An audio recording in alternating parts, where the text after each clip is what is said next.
Good morning, Bridget. How are you? I know how you are. You're walking your dog. It is, of course, Easter, so you've got a few days off away from the humdrum and the unions. It's funny, isn't it, with the unions? You know, Daniel's your best mate. So how's that going at the minute? Is there beef?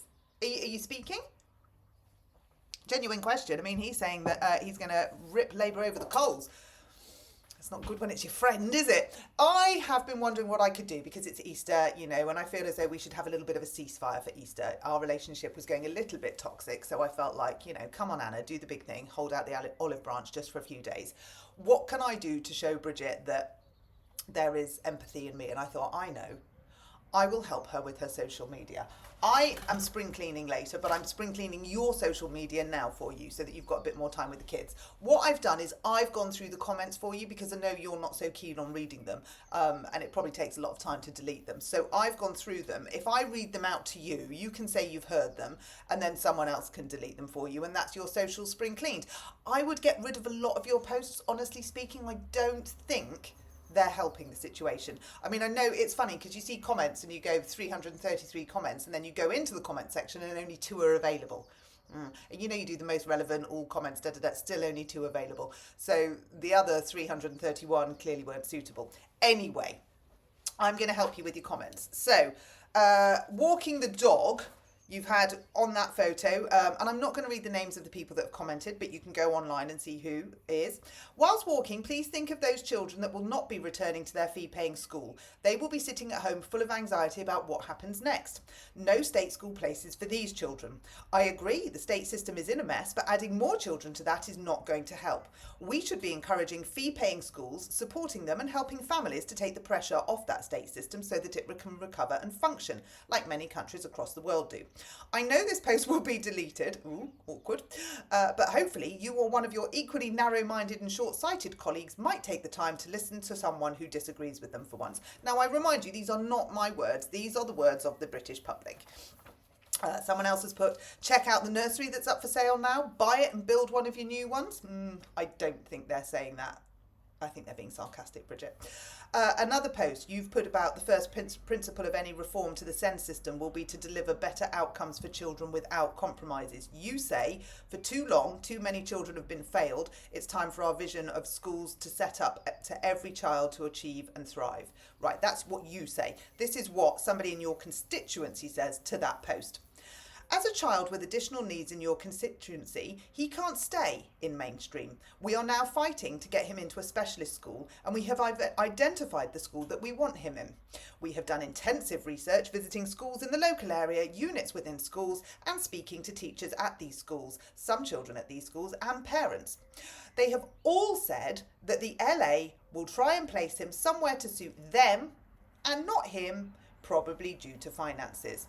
You cannot, even for 1 minute, suggest a child try and stay in mainstream even with more support.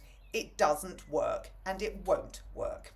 The other children, for one, children can be awful. Well, we know that. They bully the child with additional needs because they are different. This then, in turn, makes the bullied child not want to go to school, lose out on an education being failed by the system, and end up mentally poorly. Have you not read some of these children try and take their own lives? This can affect them into adulthood. You are not only messing with their education, but their mental well-being. Please talk to us that matter, the parents and the children who go through this day after day. I don't know who you are talking to, but you're not getting accurate information. Speak to those that matter. Then you may realise that what you are suggesting is absolutely ridiculous. That is a comment that should never, ever be deleted. This person goes on to say, as I said, I'm one of your constituents and I invite you to please meet up with me and my son to listen firsthand to what it's like, and not with your little entourage. Meet as 2 mothers and a child who are trying to give their child the best start in life. I would happily go into details of my child's needs, how he has been failed by one LA, not your area, and I won't allow another one to do the same. Do something no other minister in your position has done. Listen to us, parents. Now that post is still on your Facebook site. The contact details of that person will be on your Facebook site. I've shared it so that everybody knows that it's real and it exists. Don't do a Stephen Morgan. Don't do a cut and paste. Don't ignore it like all the other kids in your constituency that you have ignored. Address this lady and her child. Give them the respect that they deserve. Give them the decency that they deserve.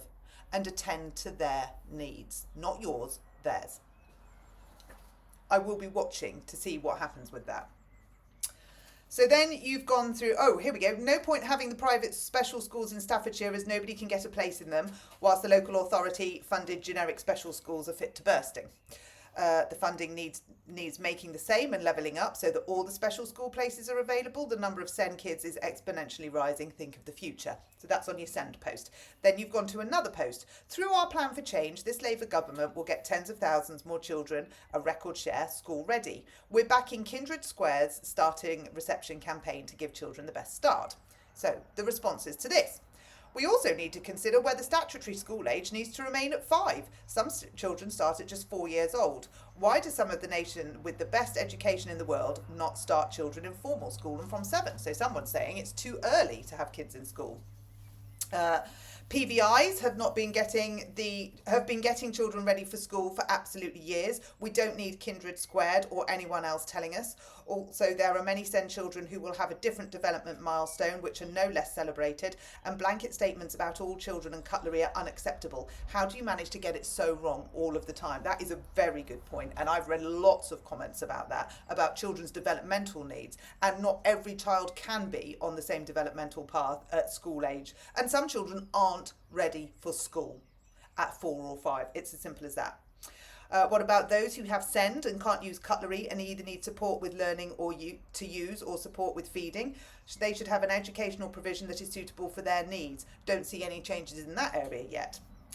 Are they not school ready because both parents have to work full time to pay for the food and the heating? As a parent, you feel like you work to pay for childcare and only get to put them at bed at night. I mean, that is a sorry state of affairs when parents are writing in saying that they only get to put their own children to bed at night because they're working every hour God sends. That is a sorry state of affairs.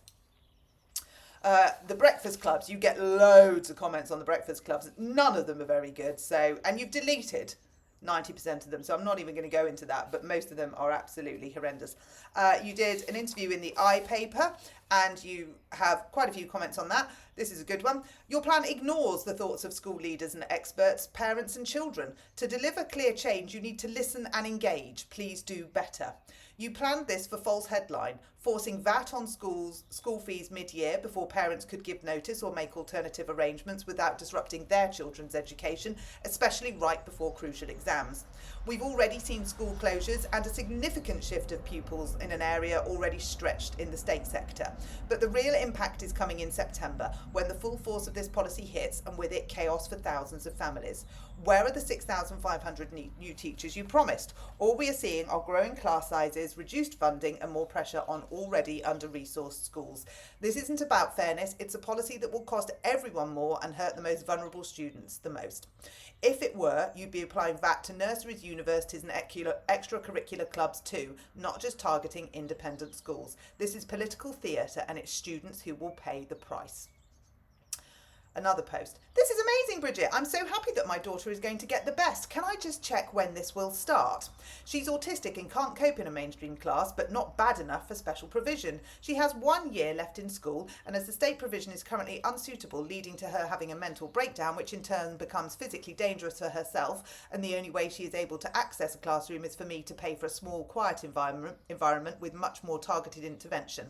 So my daughter will be able to get this support that she needs for her final year of school in a state school. Is that what you're saying? Fantastic news. But in your opinion, children will only be in a state school or state-run nursery. You are making parental choice harder and harder and making private schools, nurseries and childminders financially unstable. I mean, there's loads more, Bridge. There's absolutely loads more. But I have got to get on with cleaning the skirting boards and the floor, and you've got to get on with doing whatever it is that you're doing, crap policies. Do have a happy Easter. I hope that whatever it is you do gives you time to reflect on all of those messages. You can find them and who wrote them on your Facebook site. And perhaps you will spend a little bit of time this Easter thinking about all of the children that you have disadvantaged and all of the barriers that you have put in place for education. You might also want to give your mate Daniel a ring and talk to him about the strikes. Have a good one.